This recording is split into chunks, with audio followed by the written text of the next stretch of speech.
浦鎮嘅臘味煲仔飯。秋風起，食臘味，呢句嶺南言語裏邊蘊藏住黃埔人嘅味覺文化。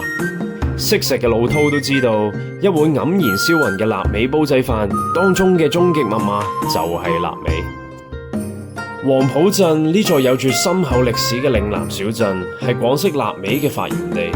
經歷歲月，黃埔臘味早已經成為非遺傳承。當沙煲遇上非遺臘味，節節聲爆出臘味嘅油香，白飯嘅焦香，上層係臘味香氣纏綿，下層係金黃鍋巴嘅香脆交響。一煲煲煙火氣入面，承載住黃埔人嘅生活智慧。急火快炒係為咗搵食，文火慢燉先至係生活。